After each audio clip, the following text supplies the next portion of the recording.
зан байдал ер нь сэтгэл зүйн одоо энэ сар сэтгэл зүйн талаар ярилцсан гэсэн. Тэгээд ер нь хүний зан авир зан байдлын талаар ер нь ямар одоо төрлүүд байдаг. За тэгээд тэдгээр нь одоо яг ямар одоо зүйлийг хэлээд байгаа болон жишээнүүдийг нь одоо хамтдаа харцгаая. Тэгээд их сурвалж нь байж байгаа. Үүн дээрээс нэмээд өндөр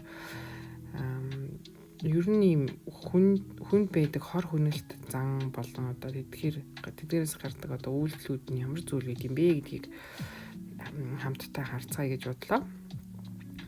За тэгээд зан байдлыг би одоо behavior гэдэг дараах зүйлүүд орд юм байна. За жишээлх юм бол өвөөмөр сэтгэл гээд altruism гээд за энэ нь болохоор юу гэсэн юм бэ гэхээр бусдын сайн сайхны төлөө өөрийгөө золиослдог иймэрхүү зан авирыг хэлдэг бахан. Жишээлх юм бол одоо нэрийг нууцлж ханд өргөдөг хүмүүс байдаг. Заавал одоо өөрийнхөө нэрийг мэддэгдээ тэрнээсээ одоо ингэж нэр хүнд олно гэхээсээ илүү тэрийг бол илүүд үздэг тийм төрлийн зан байдал байдаг. За дараагийнх нь болохоор дагаж мөрдөх буюу conformity гэдэг үйлдэл. Энэ нь болохоор өөрийнхөө зан байдлыг бүлгийн хүлээлтэнд нийцүүлэх буюу одоо хамт олонтойгоо ижил хувцлах ч юм уу те эсвэл бүгдээрээ ижилхэн хоолнд ордог бол тэр газарт нь хоолнд орох ч гэдэг юм. Иймэрхүү бусдын одоо дунд орох гэх юм иймэрхүү байдлын зан байдал гаргадаг байна.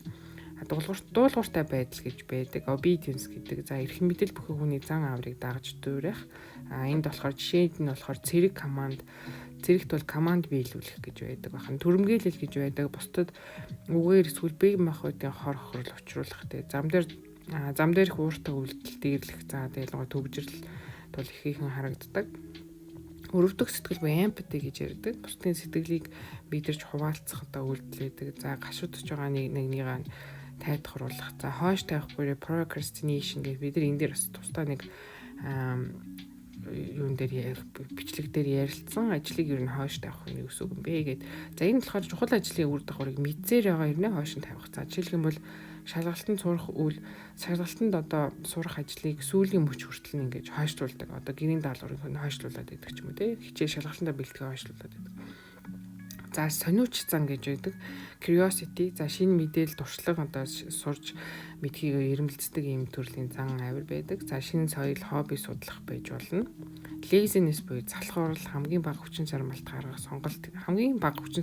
тэр сонголтыг хийхийг ер нь залхуурал гэж байгаа юм байна. За тэгээ энэ нь болохоор шатаар гарах орон захилгаан шатаар явах гэдэг юм уу те. За дуурайхгүй imitation гэж байдаг. Imitation хэл яриа, үйл хөдлөл, зан байдлыг нь хуулбарлах. Энд болохоор жишээлх юм бол хүүхэд эцэг эхийнхээ яриаг даган дуурайх үзэгдэл бол байдаг. Худлаа хэлэх буюу lying, бусдыг санаатаагаар төрөвдүүлэхийн тулд худлаа ярих. За энэ нь болохоор хуурамч ажлын туршлага бичиж ажилд орох гэх мэтчлэн. За энэ дараа нь баригдах ч гэдэг юм. За ятгах persuasion гэж байдаг. Хүмүүсийг тодорхой бодолтой болоход нь эсвэл үйлдэл хийхэд ингээ хүчээр нөлөөлж байгаа байдаг. Жишээлх юм бол хязгаарлагдмал тоотой одоо дуусгах чинь шүү хямдрал дуусгах чинь ингээ зар сурчлагаа хийж байгаа нь бол бид нар бол одоо энэ persuasion одоо техникийн одоо зөвлөөс хохирогч болж ийн гэж бас өөрсдөө ойлгож болохоор байна. За дараагийнх нь болохоор айдсын хариу үйлдэл буюу fear response гэж байгаа. Энэ нь болохоор тулдах, цугтах, хөшөд зогсох тиймэрхүү зүйлүүдийг хэлж байгаа. За зэрлэг амьтнаас цухтах гэдэг жишээ бол байж болж байна. Харилцаа холбоо буюу attachment буюу энэ нь болохоор илүү ингэж нөө тасах ойртох гэсэн санаа байж байгаа. За тэгээ асран хамтрагч найз нөхдөд ойр харилцах, нялх хүүхэд ээжтэй наалдаад ингэ салахгүй байх бол жишээ болж байна. За jealousy буюу одоо атаархал гэдэг. За энэ нь болохоор бусдын давуу байлаас болж сэтгэл зовнох, найз нь өөр хүнтэй илүү цаг хугацаа өнгөрөх юм бол тэрийг нь хараад ингээ уурлах. За risk taking буюу эрсдэлтэй үйлдэл хийх юм зан байдал бол байдаг бахан. Магадлал багтаа ч гэсэн өндөр шаналлтай ингээд үйлдэл хийх те бооцоо тавих ч гэдэг юм. Иймэрхүү за их хувьцааны хэмжээний хөрөнгө оруулалт хийх гэх юм жишээ байж болж байна. За дараагийнх нь болохоор нийгмийн харьцуулалт буюу social comparison гэдэг нь болохоор чадвар, эд зүйл, амжилтаа бусдад харьцуулах нийгмийн сүлжээнд бусдын аялын зургийг хараад сэтгэлээр унах ч юм уу иймэрхүү байдлаар илэрч болно. Тасах буюу habituation гэдэг нь болохоор нэг төрлийн зочролт хариу үйлдэл багасгах. Одоо жишээл дууд чимээтэй орчинд байгаад ах юм бол тэрэндээ ингээд тасаад хариу үйлдэл үзүүлэхэ болохыг хэлдэг байна.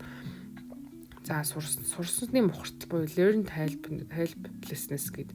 Энэ болохоор олон удаагийн бүтлгүүтлийн дараа хичээхэ болчихно. Одоо жишээлбэл би математикийн бодлого бодож чаддгүй юм чаа. Тэ байнга бүтлгүүтсэн болохоор одоо сурагч цаашаа ингээ өөрөө хичээхэ болчдөг гэсэн үг. Тэгэхээр ийм зүйл байдаг гэдгийг бид нар мэдчих юм бол одоо өөрсдөө болон хүүхдүүдэд ингээд итгэжүүлэхэд бол бас хэрэг болох нь байна. За хит өөдрөг баггүй оптимизм bias гэж байна. За бодит байдлаас илүүгээр ингээ эерэг зүйл тохиолдно гэж ингээ бодоод байдаг. Бодит байдалтайгаа санал нийлэхгүй гэсэн үг. Жишээлх юм бол зам тээврийн осолд өртөхгүй гэж өөрийгөө итгүүлэхтэй хизээж өртөхгүй учраас одоо хурдтай явж болно ч гэдэг юм уу. Иймэрхүү сөрөг байдлаар илэрч болно. За өөрийгөө саатуулахгүй self handicap өөрийгөө гавлах гэж бас орчуулж болох байх. Энэ болохоор амжилтанд хүрэхээс зайлсхийх, өөртөө саад гэх шалгалтандаа бэлдээгүй учраас муу оноо авсан гэж тайлбарлана. Буюу уул нь шалгалтандаа бэлдсэн бол би авах байсан юм а ч гэдэг нь өөрийгөө сатааруулж байгаа бас нэг өөртөө саад болж байгаа хэлбэр бахан. Танин мэдхүйн зурчил буюу cognitive dissonance гэж ойлголт байдаг. За энэ болохоор бусдад зөрчилдөх, ихтгэл үнэмшлээ зөвтгөх эсвэл өөрчлөх гэсэн санаа. Өндөр одоо үнтэй худалдан авалтаа хийхдээ үн цэнтэй гэж зөвтгөх. Одоо өөртөө хэрэгтэй зүйл авчлаа гэд. Уул нь бол тийм биш байгааг мэдээд байгаа ч гэсэн тэрийг ингэж өөрөөгөө зөвтгөж байгаа бас ийм зам байдлыг илэрдэг бахан. Хит ихтгэлтэй байх буюу overconfidence effect гэж байдаг. Энийн үр нөлөө гэж байдаг. За өөрийн мэдлэг ур чадварыг бодит байдлаас илүү үнэлэх. Хүн угаасаа нөгөө төрөлхөн өөртөө ирнэ.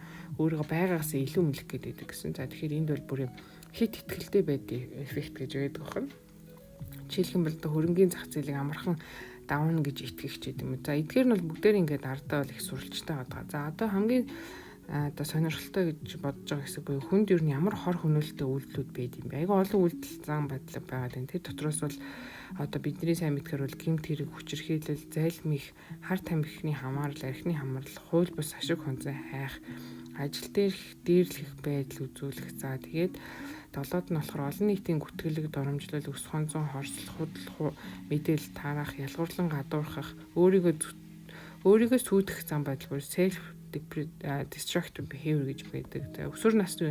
Өсвөр үеийнхний сөрөг үлгэр дуурайл гэж байдаг. 13-т нь болохоор худал амлалт хуурам бэхлэлт гэж байдаг. Тэгэхээр хүнд бол ийм олон төрлийн ийм өөртөө болон бусдад одоо хор нөлөө учруулж болохоор зан үйлдэлүүд байдаг бахан. Тэгэхээр эднэрийг бол бид нэр ингээд таньж мэдээд одоо ямар одоо яаж эдгээрээс зайлсхийх вэ гэдгийг бол мэдчих шаардлагатай. Жишээлх юм бол одоо өсвөр үеийн сөрөг үлгэр дуурайлт болохоор жишээлх юм бол буруу үйлдэлийг сурчлах байдлаар илэрдэг. Тэгээд бага наснд ёс суртахуунгүй зан төлөвийг үлгэрлэх. За тэгээ алдартай хүн ёс зүйн үйлдэл хийж залуусыг дуурайх нөхцөл байдал бүрдүүлнэ. Залуусны эдгээрийн дуурайх одоо нөхцөл бүрддэг бахан. За тэгээд нийгмийн орчин гэр бүлийн хүмүүжил за соёлын одоо буруу нөлөөллөнд бол ингээд нөлөөсөн байж болно. За тэгээд яс суртахууны боловсрол олгох бол шаардлагатай. Эерэг үлгэр дуурайл бол олгох хэрэгтэй гэж үзэж байгаа. Эдгээр зүйлээс одоо